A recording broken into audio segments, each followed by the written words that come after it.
How you doing, guys? Welcome to my channel, METS Season, where you get METS content and MLB news from around the league. Today in this video, I want to do something a little different, a little bit more fun. This video is my METS top 10 offensive seasons. I had a lot of fun going through this. I've been working on it for a while. I was trying to hold off to when I upgraded my equipment, to make a better video with video footage.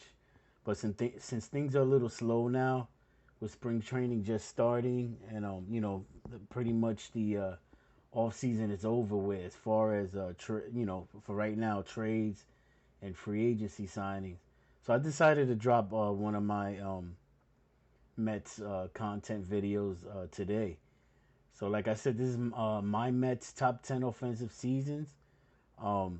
If you guys would like to, leave a comment, and if you feel like I left a player out or a season, or you want to argue a certain player, whatever, just leave a comment. Again, this is just my top 10 offensive seasons that I've witnessed. All these players and seasons I've seen, I saw them, I witnessed it, and let's start with the list. At number 10 is actually a tie between two players from the same season. But I'll start off with Lance Johnson, 1996. Lance Johnson had a 333 batting average, 362 on base percentage, 479 slugging, 841 OPS. Had 9 homers, 21 triples, 117 runs, 227 hits, 69 RBIs, 50 stolen bases, and only struck out 40 times. I remember this season from Lance Johnson. This guy was lining bases left and right, man. He had a great season. Leadoff hitter, for those that don't know, left-handed. He had came over from the Chicago White Sox, and right off the bat, he had a great year. As you see, the batting average, 333 batting average, had 21 triples, 117 runs scored, and 227 hits, 50 stolen bases, and only 40 strikeouts. So he had more stolen bases than strikeouts. Something you barely ever will see. So great year for Lance Johnson. He was at number 10. And tied with him was his teammate, who also came over that year, his first year with the Mets. Same season, 1996, Bernard Gilkey, who came over from the St. Louis Cardinals. That year in 1996, he batted 317, had a 393 on base percentage, 562 slugging, 955 OPS, 30 homers, 44 doubles, 117 RBIs, 108 runs scored, and 17 stolen bases. Great season by Bernard Gilkey. So number 10, they're tied. Lance Johnson and Bernard Gilkey, same season, 1996, two great offensive seasons. And as far as I see on this list, those two players actually played on the worst team from the rest of the players that are on this list. So you pretty much have an idea. With this list, I also put into play, how good the team was, as far as getting to the postseason World Series. So as my list goes on, you'll see, how the players landed, and besides the numbers, of course, where they carried their teams to that season. All right. So at number 9, I have Daryl Strawberry, 1987. Daryl hit 284, had a 398 on base percentage, 583 slugging, 981 OPS. That season, he was a 30-30 player. First in Mets history. He had 36 homers, 104 RBIs, 36 stolen bases, 97 walks. And like I said, it was a 30-30 season for Daryl Strawberry. Daryl, as we know, is one of the all-time great Mets. Good guy, has fixed his life. Very happy for that. One of my all-time favorite players, top 3 easily for me. Daryl had a similar season the year after, and in 1988. Also had a 30-30 season, but as far as his WAR numbers and on base, wasn't as good as 1987. 1987 was a tad better, so I chose that year for him. And I try not to also put a player twice on the list also. You know, the Mets were in contention in 1987. Obviously, that was the year after they won the World Series. That awesome run in 1986. So I have Daryl Strawberry's 1987 season at number 9. Let's go through the numbers one more time. 284 average, 398 on base percentage, 583 slugging, 981 OPS. He had 36 homers, 104 RBIs, 36 stolen bases, 97 walks, and once again, a 30-30 season, meaning 30 home runs, 30 stolen bases. So we go to number 8. And number 8, I have Howard Johnson. The year was 1989. That year, also nicknamed Hojo, he batted 287, had a 369 on base percentage, 559 slugging, 928 OPS.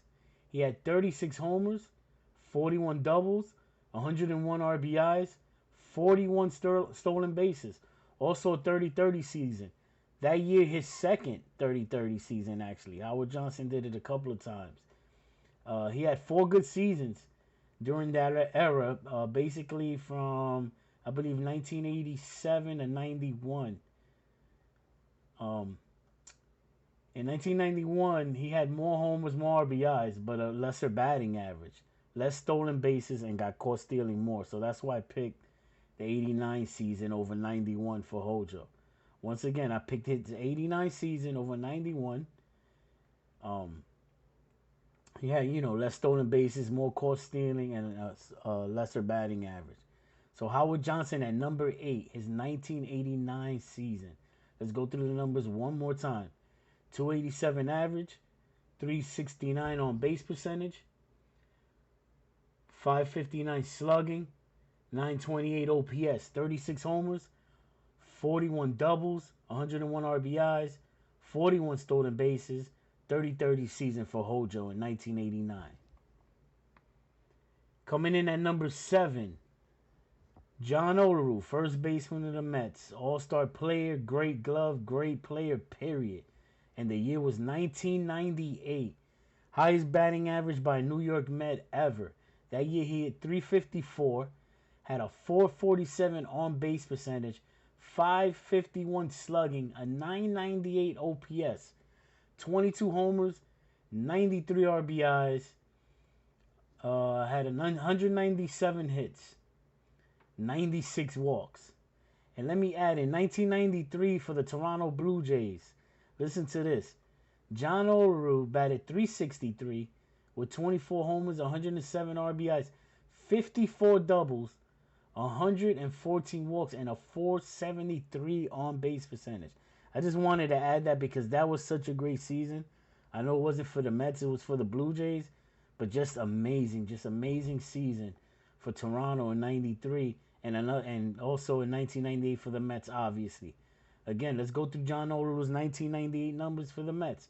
354 average, 447 on base percentage, 551 slugging, 998 OPS, 22 homers, 93 RBIs, 197 hits, 96 walks. Amazing year for John Olerud.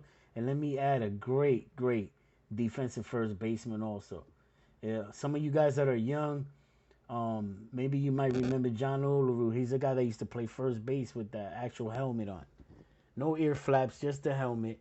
There's a story behind that if you want to Google it. There's a reason why he wore the helmet, and it was for safety reasons. All right, so John Olerud, 1998, came in at number 7. Excuse me. At number 6, Robin Ventura, 1999. He batted 301, had a 379 on base percentage, 529 slugging, 908 OPS, 32 homers, 120 RBIs, 38 doubles. He was clutch all season in RBI spots.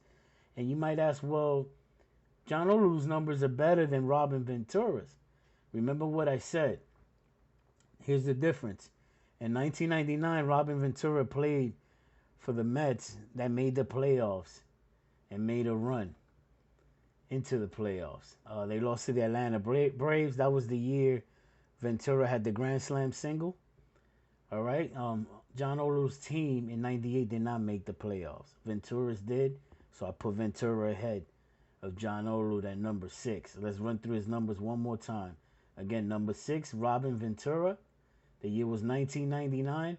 Had a 301 average, 379 on base percentage, 529 slugging, 908 OPS, 32 homers, 120 RBIs, 38 doubles. Again, clutch with the bat all year. And let me add, Gold Glove third baseman. That was the year, I believe, that they were part of the, as far as defensive statistics, the greatest infield defense ever in the history of baseball. They made the least errors. That infield was amazing, with Reyes at short, Edgardo Alfonso at second, and John Olerud at first. All right. At number 5, coming in at number 5, my man, Jose Reyes. 2006 was the year.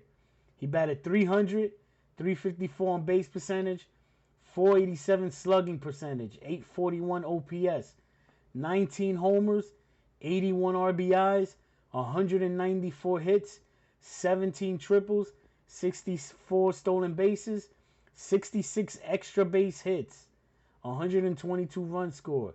Let me tell you guys why I have him so high up. And most of you might know and figure this out. He was a leadoff hitter. A leadoff hitter with 66 extra base hits is unheard of. 19 homers. He drove in 81 runs from the leadoff spot. On top of it, he did his leadoff man thing. He was a switch hitter.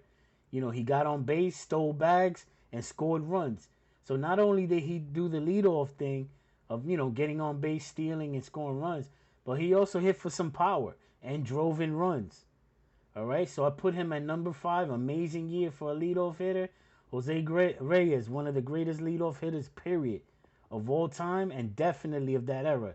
Was consistent in his time with the Mets. Consistent, top 2, wouldn't drop, I don't believe, more than 3rd, you know, as far as leadoff guys in all of baseball, not just the National League. Once again, Jose Reyes at number 5. At number 4, El Capitan, the captain, David Wright, 2007. He batted 325, 416 on base percentage, 546 slugging. He had 30 homers, 107 RBIs, 34 doubles. Look at this WAR. He had an 8.3 WAR, B WAR, and 8.4 F WAR. Amazing. In 2008, David Wright actually had more RBIs. He had 120 RBIs. But once again, you know, I put into consideration the season that the Mets had. Mets had a better year. That's the year they choked it up at the end. David Wright was not one of those guys that choked it up to the Phillies there in 2007. He also had a higher batting average than in 2008, so I chose that season of 2007 for David Wright. Once again, David Wright at number 4. 2007, let's go through the numbers once more. 325 average, 416 on base percentage, 546 slugging, 30 homers, 107 RBIs, 34 doubles, and check out this WAR. 8.3 B WAR and 8.4 F WAR. Also played a great third base that year. All right. And number 3, we're going with the man from my island, from my country, my countryman, Carlos Beltran. 2006. He batted 275, 388 on base percentage, 594 slugging percentage, 982 OPS, 41 homers, 116 RBIs, 18 stolen bases, 95 walks. He also had an awesome B WAR and F WAR that year, 8.2 and 7.8. I'll also add that in the playoffs, Carlos Beltran also added 3 homers, 5 RBIs, 2 stolen bases. And yes, that was the year he got caught looking from that nasty hook against the Cardinals. But Carlos Beltran is at number 3. All right, and number 2, the polar bear, Pete Alonso. And number 2, obviously, a lot of us is gonna know and remember The year was just a couple of years ago, 2019. The polar bear batted 260 that year. Had a 358 on base percentage, 583 slugging, 941 OPS. He had 53 home runs, 120 RBIs, 30 doubles, 72 walks. Once again, the polar bear comes in at number 2 in 2019 with that awesome rookie season where he broke the home run record for all rookies. All right, very thankful for Pete Alonso, and I'm expecting a big year for him this year. Pete Alonso at number 2. And drum roll, please, for number 1. My number 1 top 10 Mets offensive seasons of all time. I'm sorry about that.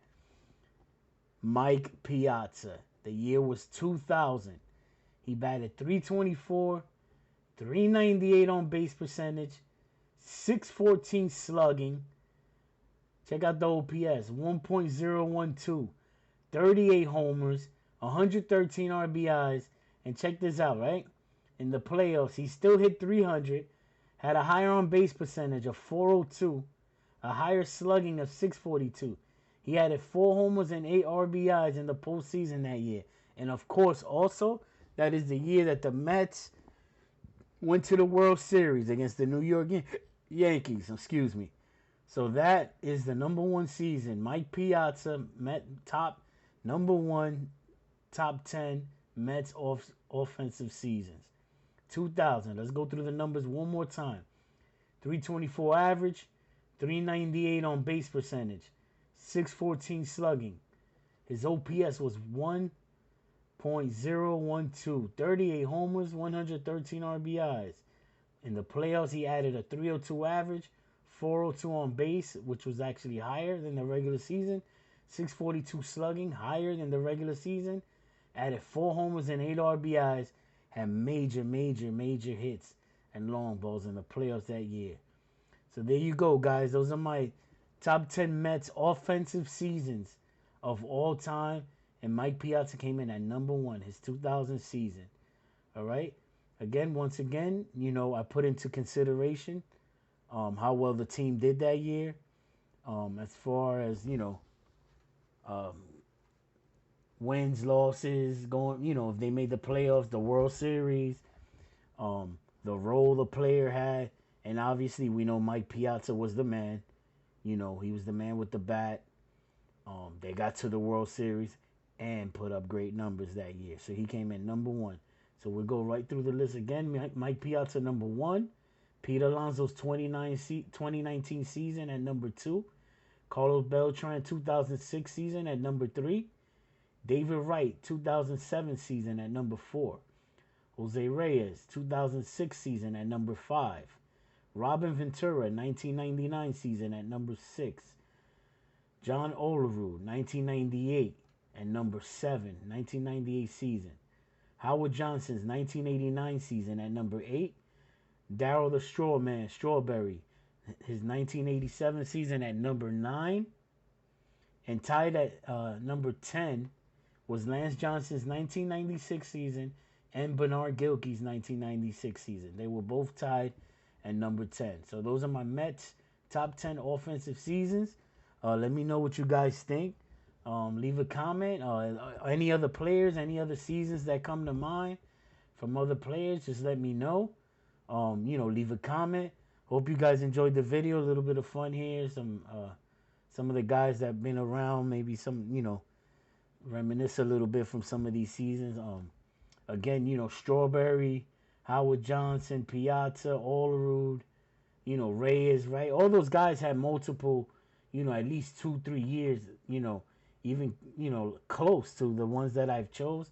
But again, I chose, as far as, the team being in contention, even if they didn't make the playoffs, but as long as they were, like, in contention the whole season to make the playoffs, especially for those 80s teams like Strawberry and Howard Johnson, those teams won 90-plus games, teams like that didn't make the playoffs because there was no wild card. So I'm not going to hold that against them, So once again, leave a comment. Let me know what you guys think.